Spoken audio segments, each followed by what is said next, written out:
حضور صلی اللہ علیہ وسلم کے پاس ایک مہمان آ گئے رات کے وقت میں. جب وہ آئے تو حضور نے پوچھا کھانا کھانا ہے؟ تم نے کہا کھانا ہے. جھوٹ اور بھوک کو جمع کرنا منع ہے.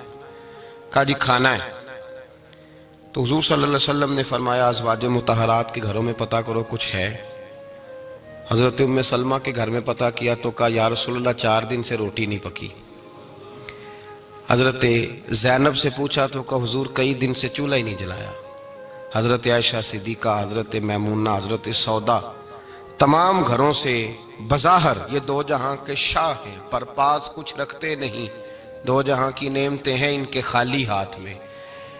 ہر چیز ہے پر فقر اختیاری ہے. کوئی شے نہ ملی تو نبی پاک صلی اللہ علیہ وسلم نے مسجد میں اعلان کیا، فرمایا کون ہے جو میرے مہمان کو روٹی کھلائے؟ ان لفظوں کا حسن کوئی حسن والا ہی سمجھ سکتا ہے. فرمایا کون ہے جو میرے مہمان کو کھانا کھلائے؟ تو ایک صحابی لے گئے اور اٹھے. وہ صحابی جو صحابہ میں غریب تھے، ایک انصاری جو غریب آدمی تھے. بہت زیادہ امیر آدمی اللہ کی راہ میں خرچ نہیں کر پاتا، اس کے لیے مشکل ہو جاتا ہے. اس کے لیے بہت امیر آدمی جو ہوتا ہے نا، وہ جتنا زیادہ امیر ہوتا ہے نا اتنی دیوار اس کے گرد کھڑی ہو جاتی ہے پیسوں کی، مشکل ہو جاتا ہے اس کے لیے. غریب آدمی کھڑے ہوئے. اگرچہ میرے محبوب کے غلاموں میں جو بڑے امیر تھے وہ بھی خرچ کرنے میں بڑے آگے تھے. حضرت عثمان غنی رضی اللہ تعالیٰ عنہ، حضرت عبد الرحمن ابن عوف، حضرت ابو بکر صدیق رضی اللہ. لیکن یہ غریب آدمی کا حضور میں لے جاؤں گا، میں لے کے جاؤں گا. اور یہ بخاری مسلم ہے. حضور نے فرمایا لے جاؤ. وہ اب صحابی گھر لے گئے اور بیوی سے مشورہ کیا. بات پہ غور کرنا، ہر چیز کی بھوک دیکھی جا سکتی ہے، بچوں کی نہیں دیکھی جا سکتی.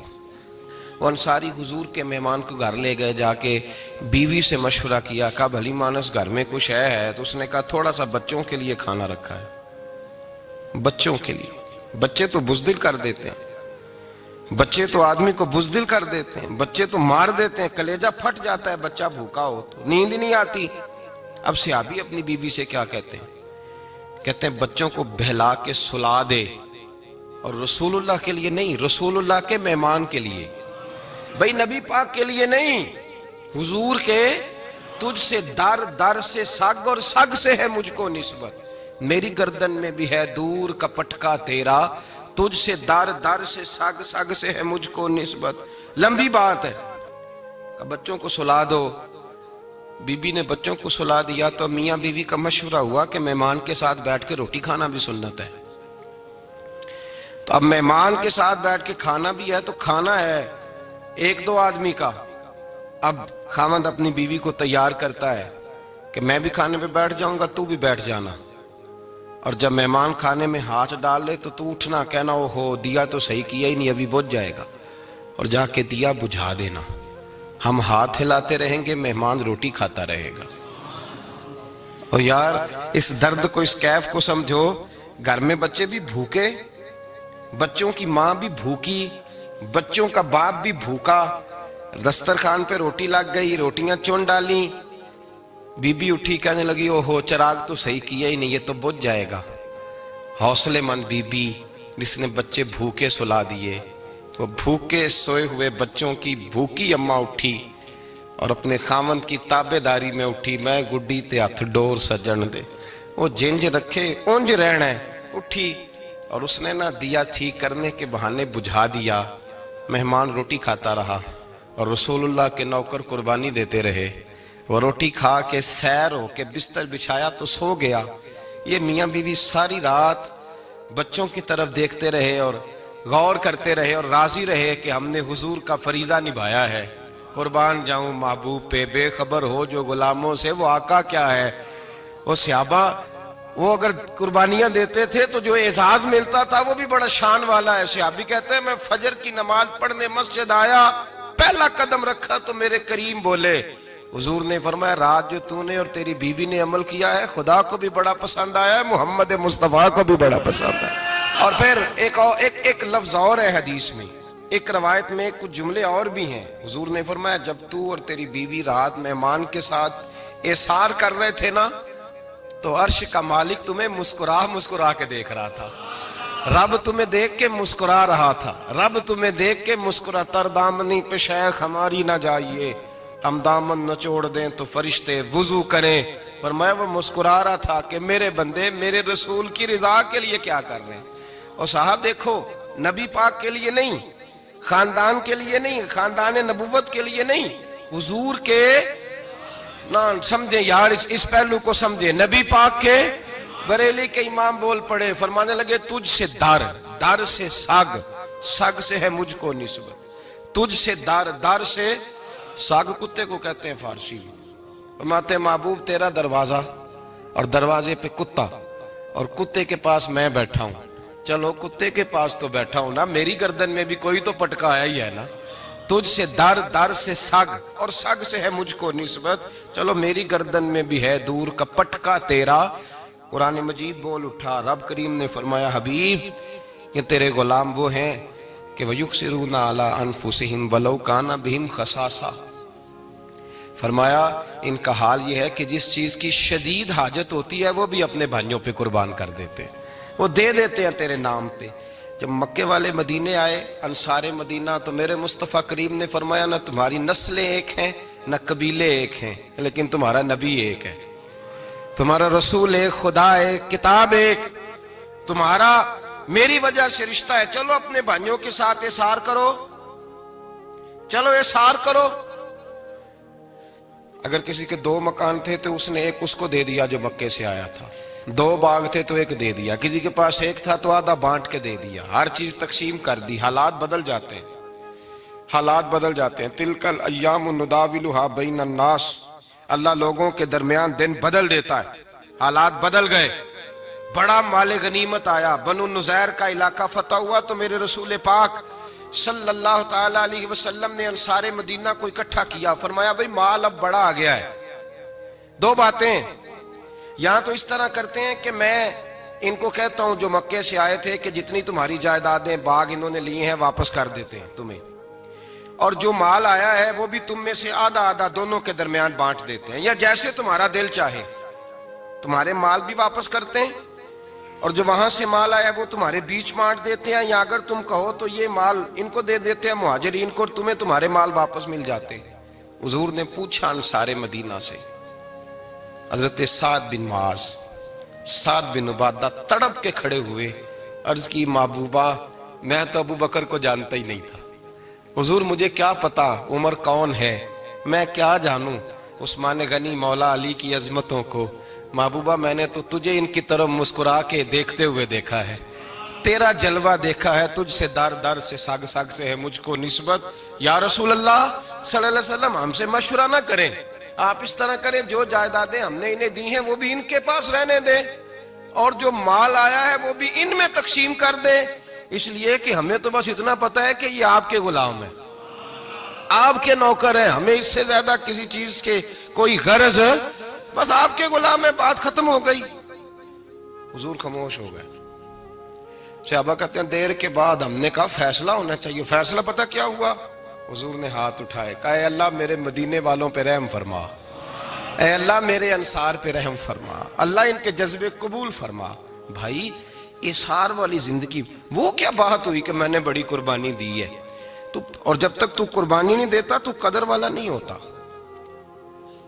جو چیز قربانی سے حاصل ہوتی ہے اس کی قدر ہوتی ہے، جو چیز مفت میں آ جاتی ہے اس کی کوئی قدر نہیں ہوتی، کوئی قدر نہیں۔ میں اکثر سوچتا ہوں کہ حضرت خواجہ اجمیری کے خلیفے اجمیر میں بھی تو ہونے چاہیے تھے نا، لیکن ان کے خلیفے اجمیر میں نہیں ہوئے، دلی میں ہوئے۔ تو میں سوچتا ہوں دلی والوں کے خلیفے دلی میں ہونے چاہیے، لیکن دلی میں نہیں ہوئے، پاک پتن میں ہوئے، تو پاک پتن والوں کے یہاں ہو جاتے۔ وہ اس لیے کہ قربانی جو دیتا ہے نا، جو دور سے چل کے آتا ہے وہ قربانی کرتا ہے، قربانی دیتا ہے، اس کو قدر زیادہ ہوتی ہے۔ ہم نے کسی شے کے لیے کبھی قربانی نہیں دی، نہ دین کے لیے، نہ قرآن کے لیے، نہ مسجد کے لیے، نہ شیخ کے لیے، نہ طریقت کے لیے، قربانی تو ہے ہی نہیں۔ تو جو شے مفت ملتی ہے اس کا نہ مزہ آتا ہے نہ قدر ہوتی ہے۔ جو چیز قربانی کر کے لیتے ہو نا، قربانی کر کے، اس کی قدر ہوتی ہے۔ کسی لیے کہا تھا کسی درویش نے، اس نے کہا تھا قدر نبیدہ ایک کی جانن دنیا دار کمینے، قدر نبی دا جانل واگے سو گئے وچ مدینے. ان سے پوچھو نا، ان سے پوچھو ان حضرات کو کتنی قدر تھی. قربانی اپنی زندگی میں دینا سیکھیں. ایک ہوتی ہے بندے کی ذاتی خواہش، اس کو کچلنا بڑا مشکل ہوتا ہے. قربانی بڑی ضروری چیز کا نام ہے، اور جو قربانی دینا سیکھ جاتا ہے وہ بچ جاتا ہے. کتیا 6 بچے جنم دیتی ہے لیکن قربانی نہیں نہ دیتی بچوں کی، تو ریوڑ نہیں بنتے، اجڑ نہیں بنتے. بکری 2 بچے پیدا کرتی ہے اور سال کے بعد ہزاروں بچوں، لاکھوں بچوں کی قربانی دیتی ہے، پر پھر بھی جدھر جاؤ بکرے ہی بکرے نظر آتے ہیں.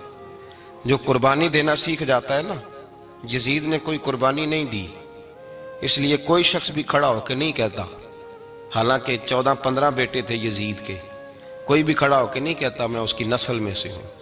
امام حسین نے ساری قربانی دے دی. ایک زین العابدین بچے تھے، پوری دنیا میں اللہ نے سید عطا فرمائے ہوئے ہیں. جو قربانی دینا سیکھ جاتا ہے وہ بچ جاتا ہے. ہم نا قربانی کیا، ہمارے پاس تو اضافی شے ہے وہی دینے کو تیار نہیں. جب آپ تیار ہی نہیں تو سودا ہی نہیں کر، آپ نکلے ہی نہیں میدان میں، تو حاصل کیسے ہو؟ حصول تو تب ہوگا نا جب آپ کوئی انویسٹمنٹ کریں گے. تو آپ انویسٹ ہی نہیں کر رہے تو بھائی آپ نے پودا ہی نہیں لگایا تو پھل کیسے ملے؟ قربانی نہیں دی تو وہ درجہ کیسے ملے؟ اس کے لیے تو قربانی ضروری ہے. اب تمام صحابہ کی زندگی پڑھ لیں، حضرت ابو بکر سے لے کر حضرت بلال تک، یہ سارے قربانی والے ہیں. آپ تمام اولیاء کی صفت پڑھ لیں، حضرت غوث اعظم، جیلانی، داتا علی اجویری، خواجہ معین الدین، یہ سب قربانی والے لوگ ہیں. قربانی دیتے رہے تو بچے ہوئے ہیں. ان کے جو ساتھ تھے وہ بھی قربانیوں والے تھے. قربانی حصہ ہے طریقت کا، قربانی ضروری ہے. اور ہمارے صوفیاء تو کہتے ہیں جس شخص نے تصوف میں آ کے قربانی نہیں دی. بزرگوں کے پاس ایک شخص آیا، غالباً خواجہ نظام الدین محبوب الہی کی بات ہے، میرے ذہن میں نام پورا نہیں سما رہا. تو ایک مرید نے آ کے کہا حضور زکوٰۃ کتنی دینی ہے؟ فرمایا 2.5%. تھوڑی دیر کے بعد حضرت نصیر الدین چراغ دہلوی آ گئے، کہا حضور اللہ کے راستے میں کتنے دینے ہیں؟ فرمایا 50%. ایک ساتھی قریب بیٹھا تھا، اس نے کہا پہلے کے لیے 2.5% کا فتویٰ تھا، اس کو کہہ دیا دے دے. چند منٹ گزرے تو حضرت امیر خسرو بھی آ گئے، کہا حضور زکوٰۃ کتنی دینی ہے؟ فرمایا جو ہے سارا ہی لے آ، تیری 100% ہے. تو وہ ساتھی جو قریب بیٹھے تھے اس نے کہا بابا فتوے علیحدہ علیحدہ ہیں. فرمایا فتویٰ ایک ہی ہے، بندے علیحدہ علیحدہ ہے. فتویٰ ایک ہی ہے، مجھے پتہ ہے کون کتنے دے سکتا ہے. وہ جس کو میں نے 2.5% کہا ہے وہ بھی جا کے حساب کتاب کرے گا، اس نے 2.5 بھی پورا نہیں دینا. فرمایا جس امیر خسرو کو میں نے کہا نا سارا لے آ، اس کا دل کرے گا میں اپنا مکان بھی توڑ کے لے آؤں. میں نے فتویٰ ایک ہے، بندہ دیکھ کے بات کی ہے. بھائی قربانی نہیں ہے، اظہار ہی نہیں ہے، جذبہ ہی نہیں ہے، ہمارا مزاج ہی نہیں ہے. لیکن نا یہ اب ایک تو شریعت کی قربانی ہے نا، یہ تو اس پہ بھی لوگ بڑا سوچیں گے، اس پہ بھی لوگ بڑا سوچیں گے. فتوے پوچھتے پھریں گے کہ جی میرے اوپر تو ابھی میں نے تو 15,500 قرضہ دینا ہے، دوں کہ نہ دوں، کون سی دوں؟ فتوے پوچھیں گے. دینے کی دفعہ فتوے پوچھیں گے اور لینے کی دفعہ چھٹی، جو آتا ہے آنے دو. کبھی لینے کی دفعہ بھی فتویٰ پوچھنا صاحب کہ یہ مجھے اتنا مال آ رہا لے لوں کہ نہ لوں. وہ لے لیا، قابو کر لیا. جب دینے کی باری آئی تو فتویٰ احصار کریں. اور احصار صفت ہے مسلمان کی، یہ احصار کرنے لگتا ہے تو بچنے لگ جاتا ہے، اس کا فائدہ ہونے لگ جاتا ہے. قربانی دینے لگ جاتا ہے تو بچ جاتا ہے. کسی نے کہا تھا سن اے مسلمان، یہ نکتہ فیض قرآنی میں ہے، عظمت و اسلام اور مسلم صرف قربانی میں ہے. اگر تو جینا چاہتا ہے تو قربان ہو، اپنے مزاج میں قربانی. اور ایک عیسائی اسکالر تھا امریکہ کا، صرف ایک حدیث پڑھ کے مسلمان ہو گیا، کلمہ ہی پڑھ گیا. حدیث کیا ہے؟ جنگ یرموک ہے. تو 7 صحابہ زخمی ہیں، چور چور زخموں سے لیٹے ہوئے، گرمی بڑی شدید ہے.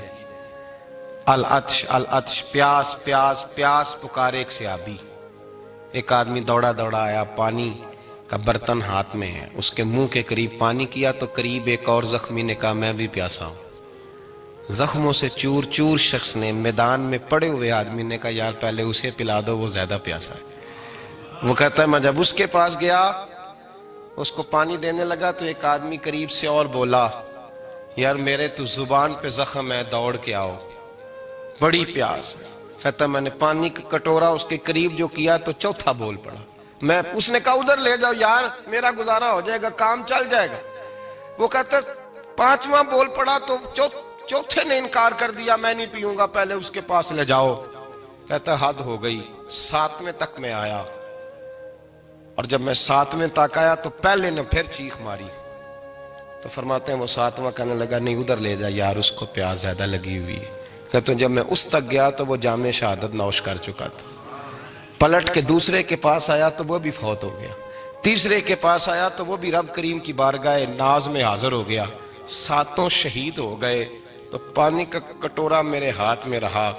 میں کبھی آسمان دیکھتا، کبھی زمین دیکھتا، کبھی پانی دیکھتا، کبھی میں ان 7 شہیدوں کے چہرے دیکھتا۔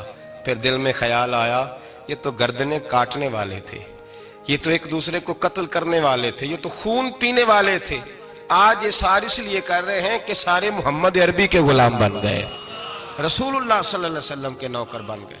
وہ کہتا میں نے حدیث پڑھی تو میں مسلمان ہو گیا۔ میں نے کہا یہ جذبے دنیا دار بندہ پیدا نہیں کر سکتا، یہ جس نے جذبہ پیدا کیا ہے وہ اللہ کا سچا رسول ہے۔ میرے بھائی اظہار کا مزاج پیدا کریں۔ قربانی تو نہیں رہی معاشرے میں، اظہار ہی تو نہیں ہے۔ ہم روایتیں پڑھتے ہیں، سنتے ہیں، لیکن آپ یقین کریں پنکھے کے نیچے مسجد میں کوئی دوسرے کو جگہ دینے کو تیار نہیں۔ پھر پنکھا ہے نا چل رہا ہے تو کوشش ہے کہ مجھے عین اس جگہ ملے جہاں پنکھا چل رہا ہے۔ اتنا بھی اظہار کرنے کو لوگ تیار نہیں، اتنا بھی۔ اور درجے بڑے بڑے لینے چاہتے ہیں، بڑے بڑے درجے۔ وہ ہمارے پاس لوگ آتے ہیں، 2-4 لفظ لکھے ہوتے ہیں نا نام کے ساتھ، کوئی علامہ لکھ دیتا ہے، کوئی پیر صاحب لکھ دیتا ہے، تو لوگ بڑی باتیں پوچھ لیتے ہیں۔ کئی دفعہ آ کے پوچھتے ہیں میرا زیارت کرنے کو دل کرتا ہے۔ میں کہتا ہوں یار تو نے آخری سیڑھی پہ پیر رکھ دیا ہے، بالکل آخری پہ۔ دل تو تیرا جس چیز کو کرے گا تو وہ کرنے لگ جائے گا۔ پہلے شروع تو حضرت جنید بغدادی رحمت اللہ تعالی علیہ، وہ دریا کنارے کھڑے تھے تو آپ دریا کے اندر پیر رکھا آگے جانے کے لیے۔ یہ اعلیٰ حضرت نے لکھا ہے واقعہ ملفوظات شریف میں۔ دریا پار کرنے کے لیے پیر رکھا تو ایک شخص کہنے لگا حضور مجھے بھی ساتھ لے لیں۔ آپ نے فرمایا میں دریا پار کروں گا تو اس طرح کرنا، میرا کرتا پکڑ لے اور یا جنید یا جنید کہنا شروع کر دے۔ یا جنید یا جنید، اس پہ فتویٰ بھی لگ جاتا ہے، پر کیا کرے، مسئلہ تو صحیح ہے نا۔ تو پیر میرا پیچھے سے کرتا پکڑ لے اور یا جنید کہہ، وہ کہتا ہے پیر رکھا نا حضرت نے پانی میں تو میں بھی پیچھے۔ تو حضرت جنید بغدادی کیا کہتے ہیں یا رحمان یا اللہ، یا رحمان یا اللہ، وہ خود یہ پڑھ رہے ہیں اور مجھے لگایا یا جنید پہ۔ کہتے ہیں دریا میں وہ بھی چلنے لگے تو میں بھی، یوں لگا جیسے پکے فرش پہ چل رہے ہیں۔ کہتے ہیں تھوڑا سا گزرا تو میں نے کہا بابا خود یا رحمان یا اللہ کہہ رہا ہے اور مجھے یا جنید پہ لگایا ہوا ہے، تو چلو میں بھی یا رحمان یا اللہ پڑھتا ہوں۔ کہتے ہیں میں نے یا رحمان یا اللہ کہا تو میں ڈوبنے لگ گیا، دریا میں ڈوبنے لگا۔ تو حضرت فرمانے لگے تجھے کہا نا یا جنید کہہ، کہتے پھر یا جنید کا تو پھر اوپر آ گیا۔ تھوڑا اور جا کے اب شیطان باز تو آتا نہیں، الذی یوسوس فی صدور الناس، یہ جاتا تو دل تک ہے نا، باز تو آتا نہیں۔ دن میں 36 دفعہ تو مشورہ دیتا ہے کہ سیدھی نماز پڑھو، یہ کس چکر میں لگ گئے، روز تو تقریر کرتا ہے۔ کہتا پھر دل میں وسوس آیا تو پھر میں نے جا کے کہا کہ یہ مجھے خود یا رحمان یا اللہ اور میں یا جنید۔ پھر میں نے کہا یا رحمان یا اللہ تو پھر ڈوبنے لگا۔ کہتے ہیں بابے نے پکڑ کے نکالا، کہا چپ کر کے یا جنید کہہ اگر پار جانا ہے تو، یا جنید کہہ۔ کہتے کنارہ آ گیا تو میرے دل میں خود ہی تھی، وسوسہ تھا کہ بابا تو یا رحمان یا اللہ کہے تو ترے، میں کہوں تو ڈوبے۔ میرے دل میں وسوسہ تھا۔ اللہ والے ادھار تو رکھتے ہی نہیں نا، جو بات دل میں آتی ہے وہ بیان پہلے کر دیتے ہیں، ادھار تو ہے ہی نہیں ان کے ہاں۔ وہ تو کہتے ہیں تجھے بولنے کی گنجائش ہی نہیں دیں گے، تیرے سوال دل میں ہوگا جواب ہماری زبان پہ ہوگا۔ یہ تو چکر ہی نہیں نا، بالکل کوئی کھاتا ہی نہیں۔ رب کریم کا بندہ تو بات ہی وہ کرتا ہے جو کو دل میں لے کے آتا ہے۔ فرماتے ہیں جیسے ہی میرے دل میں یہ وسوسہ تھا، حضرت جنید بغدادی رحمت اللہ تعالیٰ علیہ باہر نکل گئے تو پلٹ کے میری طرف دیکھا اور مسکرا کے فرمانے لگے بیٹا جنید تک تو پہنچ لے، اللہ تو ابھی بڑی دور ہے، ابھی جنید تک تو پہنچ جا، ابھی تو جنید تک نہیں پہنچا، ابھی تو میرے تک تو پہنچ جا، اللہ تو ابھی بڑی دور ہے، تو ڈائریکٹ ہی وہاں تک جانے لگا ہے۔ شروع تو ہو ابھی، تو یہاں لوگ سیدھا ہی آ کے کہتے ہیں زیارت کرنی ہے۔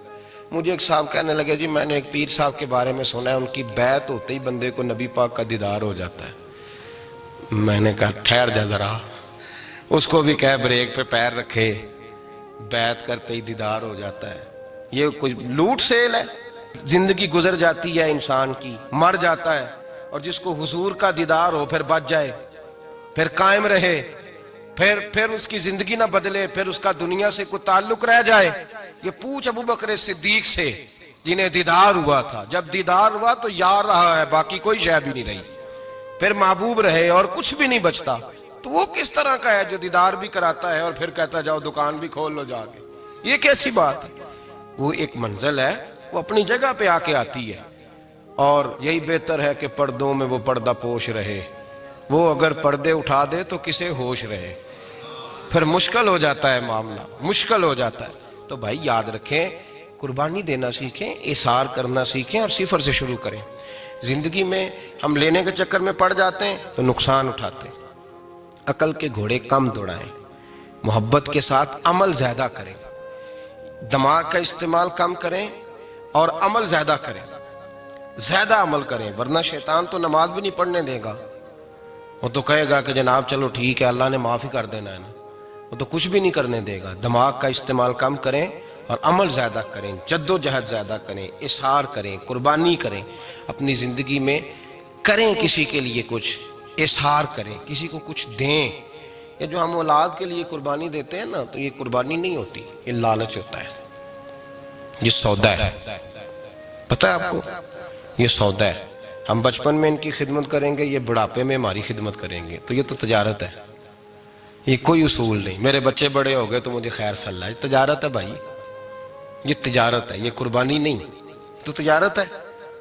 یہ آپ جو کر رہے ہیں یہ تو کمیٹی ڈال رہے ہیں آپ، اور چونکہ نیت یہ ہوتی ہے خدمت کی، تو پھر نصیب والوں کو خدمت ملتی ہے، قسمت والوں کو ملتی ہے۔ ورنہ بچے کہتے ہیں ابا جی ٹھیک ہے آپ نے ہماری خدمت کی تو سارے کرتے ہیں، آپ نے کو نوکی تھوڑی کی ہے، چھٹی آپ وہاں بیٹھیں، چائے ملے گی وقت پہ پہنچے گی، لیکن آپ مداخلت نہ کریں کسی چیز کے اندر، تجارت نہ کریں، اظہار کریں، قربانی کریں۔ ہمارے صوفیاء یہ کہتے ہیں اولاد سے بھی توقع نہ کرو خدمت کی، نہ توقع کرو، بس یہ کہو کہ میرا رب مجھے بڑھاپے۔ دیکھیں نا نبی پاک صلی اللہ علیہ وسلم نے دعا مانگی، اے اللہ ارذل العمر ہونے سے بچا، عمر کے اس حصے سے بچا جس میں دوسروں پر انسان بوجھ بن جاتا ہے، دعا مانگ۔ تو یہ لالچ بھی نہ کبھی زندگی میں رکھیں کہ میری فلاں آدمی خدمت کرے گا، یہ لالچ بھی برا ہے، اس پر بھی توجہ نہ کریں۔ اپنی دنیا آپ پیدا کر اگر زندوں میں ہے، سر آدم ہے، ضمیر کن فکاں ہے زندگی، یاد رکھیں۔ ہوش آنے سے لے کر اپنا یہ ذہن بنا لیں کہ میں آج سے اپنے آپ کو خود چلاؤں گا، میں سایہ دوں گا، بھکاری مان کے کبھی کسی سے سہارا مانگوں گا نہیں، سہارا دیں، کسی کے لیے قربانی دیں، اظہار کریں، جد و جہد کریں۔ جو چیز آپ کے بس میں ہے وہ تو ہے، جو بس میں نہیں اس میں بھی کوشش کرنے کی آپ کوشش کریں، تگ و دو کریں۔ قربانی سے انسان سنور جاتا ہے، بن جاتا ہے۔ اللہ تبارک و تعالی ہمیں سنورنے اور بن جانے کی توفیق عطا فرمائے۔